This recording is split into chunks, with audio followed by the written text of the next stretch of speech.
DNA Nation coming to you a little bit in the afternoon. Look, it's last day to close. Well, we got the leap year this year, Andrew, right? So you get that extra day. So somebody gets a birthday tomorrow every 4 years. Some people are just turning like 16 or, well, hell, 10. Yeah. You know, 14. Yeah. I wish I was born on leap year. That's correct. Me too. Yeah. Me too. Because I'd be divided by 4. I'd be 10. Like 11 years. No, like 12. I'd be 12 years old right now. Me too. Going on 13 tomorrow. I'd feel a lot better than that than 52. But anyway, hey, we're coming to you live because it's what we do. It's the Hump Day Holla, affectionately known as Mortgage DNA. And look, a lot is going on. Let's be straight up, Andrew. The reason why our viewers like us is we keep it real, right? Rates, they're not being our friend right now, right? We talk about peaks and valleys. We're at the peak. This is the Fed. We tried to warn you and advise you of what was happening, and the data doesn't lie, and we're seeing it right now. Right. You know, when these rates are back to where they were kind of in the beginning of December, it's a little bit sticky. But that's why I think it's important we make sure that we share with our audience, our viewers. We let them know that that doesn't mean you've got to – we are staying the course. We've been telling you this. Nobody's getting a loan right now saying, good, I'm good for the next 30 years. We know a refinance is coming. But I think what a lot of you may not understand, and rightfully so, some of you may be of the age where mom, dad, grandma, grandpa, who 20% was the norm, may be advising you, oh, you can't afford that house because you don't have 20% to put down. Right. What we're here to let you know is you don't necessarily have to have 20%, Andrew. So kind of tell them you found that article and it's worth us discussing because we provide options. That's what our job's to do. And we know, look, if you need 20% to be able to afford to get in a home, then we're going to look at that, right? But cash is king. So, you know, I thought that article that we looked at and we're kind of discussing before coming on air is really, really pretty cool when you look at the national average down payment. And then, you know, we could even break it down to, you know, my neck of the woods versus yours, man. So, look, down payment wise, don't forget, you don't have to put 20% down, and you're almost incentivized not to because of the loan level pricing adjustments. That's right. Great call. Right. Yeah. But I found this article, and the article was just talking about the median down payment in different states. And like in Ohio, I was shocked. It's actually not that bad. It's about little over $14,500 is the average down payment. So nationally ranking, that's about 11.6% average down payment. Louisiana, you guys have percentage wise the lowest. Yeah. At $6,729. Hey, when you have no Fortune 500 companies and you got no industry, right? And you know you operate on Napoleonic code, man. And if a tree falls down and you got a truck with a hard hat and a chainsaw and you're a tree cutter, hey, this is what you get, right? And that also is why we're blessed here, fortunate. Cost of living, it is a little bit cheaper here, right? So you know, it's 9 point. What was it, Louisiana? 9.2. Mississippi's 9.6. But let's talk about dollar amount because what does that percentage mean? Well, look, in Louisiana, that 9.2 is $6,729 is your median down payment. Right? So think about that from a number standpoint, audience, DNA Nation. Think about that. So when you start thinking 20% or you hear 9%, dude, $6,729? I mean, you and I, Andrew, if we threw up an OnlyFans, could probably get that in an hour or two. Sure. Right? Now, listen. Mississippi, a little bit less. So to put that in perspective, the average median down payment throughout the nation, obviously, it's going to be skewed because there's some higher priced markets, right? Right. It's $34,248. Correct. That's actually down a little bit from the year prior. But what do we tell people too, right? It's look outside your window. Yeah. That's your real estate market. That's your market. I could care less what Kentucky or Alabama or California and all these are. Good for you. Good for you, big roller, high roller. We like where we're at in our market. That's what I'm looking at. And I think it's Sure. pretty comfortable. But what you also, Andrew, I think as I go through this article, and I'm just perusing this here pretty quickly, I think you got to be careful of what people talk. We've got grandma and grandpa, aunt and uncle telling us you need 20% down. Right. And then you've got, where people they're trying to tell you, and you got to watch. Again, this is why you listen to me and Andrew.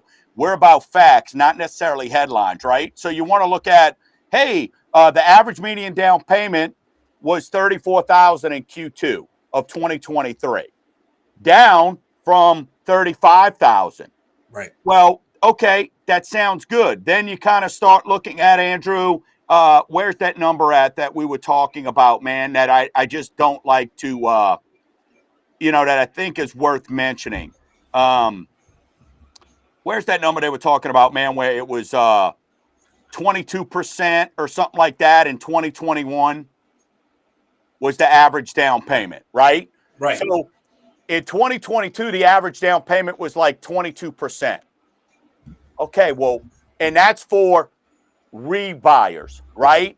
For folks who are buying again. Right. Non-first-time home buyers. Let me clarify why it's so high. Well, because you sold your house, made money on it, and you were coming to buy a new house. So you took that money, dumped it in, because now you're buying more house and maybe your payment's less. Cheat because code, you're right? putting that bigger down Ultimate payment. cheat code is having equity to put down, right? Correct. So right. Get and in then the game. In 2021, it was 30-something%. Well, what was happening in 2021? Rates were at 2.5%, 3%. People were buying houses, cash, doing all that. So naturally, you were doing that. We're not seeing that anymore. No. I guarantee you, we read this article next year at this time, and we'll have to flag this Forbes folks here. You read this next year, the number is going to be lower because the rates are higher. So you're doing whatever you can to get into the home. Houses are going to cost more too, though. That's right. So it's going to keep going up no matter Correct. what. Imagine if the rates really take a drop. I mean, it's going to just, I can't even imagine what the appreciation is going to be. Well, and look, I just had a conversation with a client who called because they just got their escrow analysis done. And they're like, I mean, my payment since we did this loan, now this is a VA client that's got 2.25 and said, my payment's going up almost $300, $400 since we've done this. I'm like, it's because you live in Louisiana and you're looking at insurances. I said, newsflash. Guess what? It's going to go up again because this is an assessment year for us in Louisiana every 4 years. Your house is worth more now than it was 4 years ago. Sure. So expect your property taxes to go up. So that's why, again, look, owning a home, there's things that come with it, but that's why we talk about cash is king. Let's get you in for the least amount possible. Let's get you into enjoying the equity. And he's like, well, gosh, if I'd have known my payment was going to go up $300 a month, I'm like, your home value's gone up over $75,000 in 4 years. He goes, oh, that's a good point. Yeah. Right. So. Right. It's going to increase regardless of how much you put down. Doesn't matter. It always goes the same. Correct. And so what I'd like to share, Andrew, is I think so let's say if you're looking at, a month ago, we were talking at 6.9. Now we're talking 7.25. And I'm throwing a number out. That's a difference of about $50 a month. So it maybe affects your buying power a tad. You can still buy. So I had somebody this week go, hey, I'm going to stop looking because the rates ticked back up. But I tried to explain to them, if you pay that $50 for 2 years, right? What are you putting in versus how much you're going to make when you're refinancing? Sure. So I know it's tough. I know it's a lot to kind of take in, but down payment, make sure you get with your lender and you ask questions. What are some options, right? The CCM Smart. Hey, CCM Smart Start. How great is that, right? I mean, hey, you put up 2, we'll match it with 1. I mean, so there's some opportunities there. Right. And then Fannie Mae just came out with that. So for the low income people, that's an extra up to $2,500, right? That came out. So you can get that, but the Smart Start. So first time home buyers, there's no strings attached And grants that are out and there. it's not, hey, you got to live in this house for 10 years Yeah. or No, else, nothing. right? Nothing. But It's here, free. this backs up, Andrew, I think what we've been saying, and I always like to use data. 26%, 26%, one out of every four houses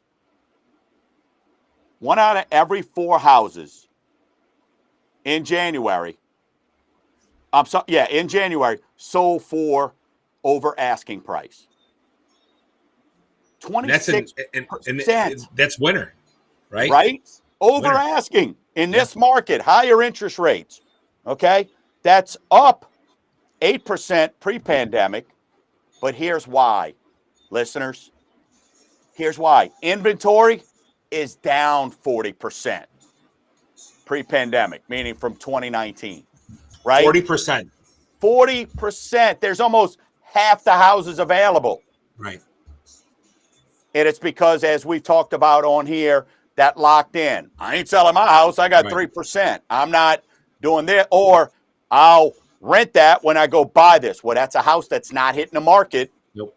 So that's inventory that's not there, which is why we're still seeing home prices go up. Are you seeing what are refinances looking at like in your world, Andrew? I'm starting to get just some conversations going. Yeah. I haven't had that yet, but they're starting. Yeah. I have a lot of people asking me about home equities, right? Yeah. How does a home equity work? Great option.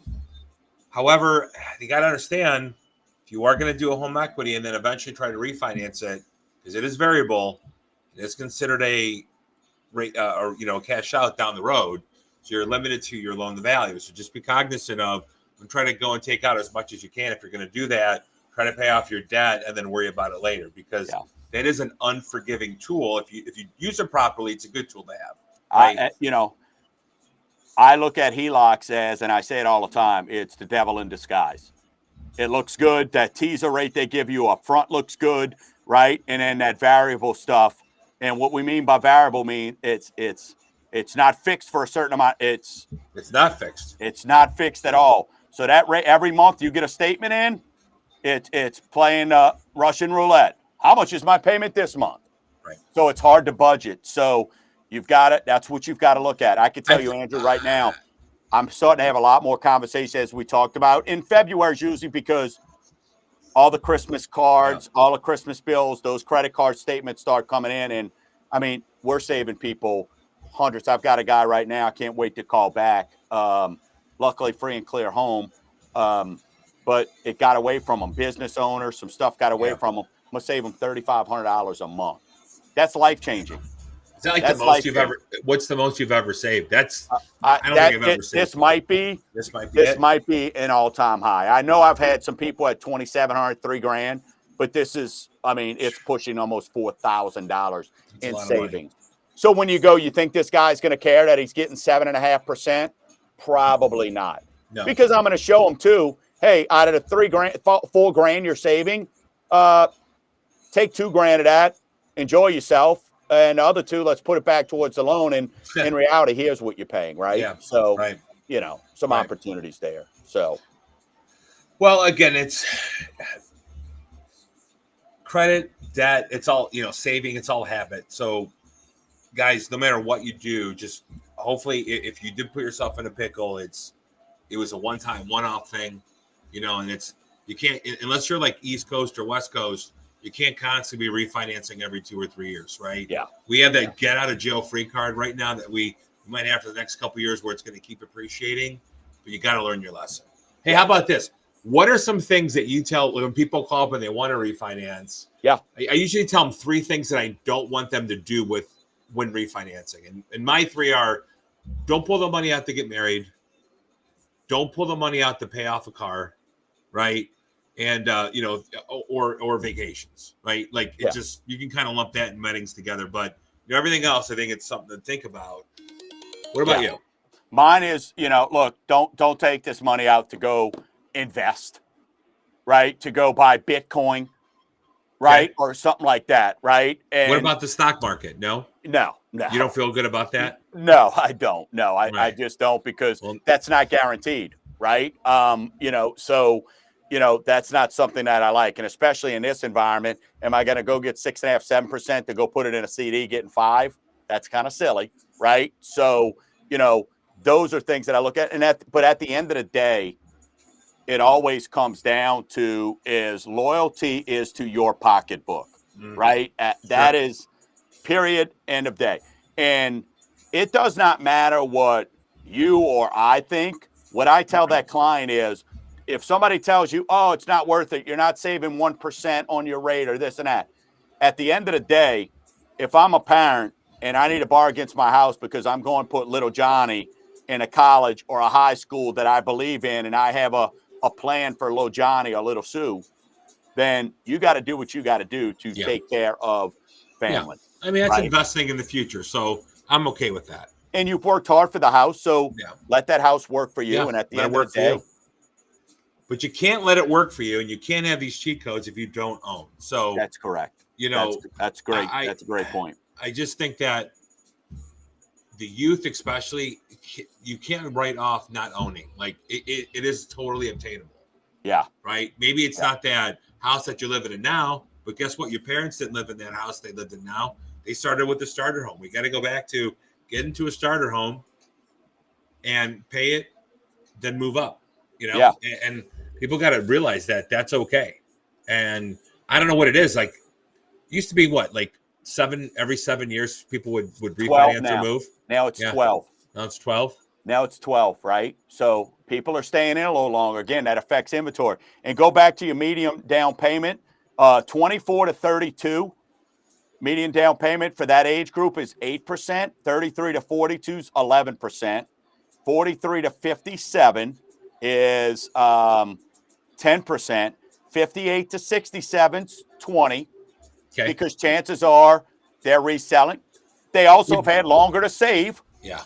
Right? And more equity built up probably. 68 to 76 is 21. So from 58 to 76, it doubles in down payment. Right? So maybe you've got more. You've sold a house. You've, sold a couple homes. And so that's just the kind of line up exactly what we're saying. But don't get caught in thinking you have to have 20% to buy a house in today's market. I just did a video with Susan Schaefer, my rep from National Mortgage Insurance. Yeah. And, pretty interesting. But, the root of it was, look, y'all, you have options. If you're going to do mortgage insurance, if you're not going to put down the 20%, which, again, I don't really advise right now, but you could have monthly mortgage insurance or you could buy it out for a premium. You can do that. Yeah. So, and there's like lender paid mortgage insurance that we can do too. So it's really not that bad of a word. It's not an ugly 4-letter word. It's not a 4-letter word anymore, especially in today's market, right? Especially in today's market. You just have to ask, like, well, what is that? Like, and once you break it down, and I think that sweet spot's at 10% or more. You're putting down 10% or more, your MI won't be as bad, but it's not that bad. Look it up, see what it's about, and just consider what it is right now. It's going to be temporary, just like the rate, because you're going to refinance in the future, and that's going to increase your equity. So that's going to make sure that your loan to value is going to go down, so that the mortgage insurance will be less, if maybe all together eliminated. Yeah, and I think the other thing I want to make sure that we reiterate is we cannot give you a home that you can't afford. Right. You may be not comfortable with it, but what you can buy and what you can afford, what you're willing to pay is two different things. So always understand that. When we go, here's your payment, I'll give people, I can't afford that.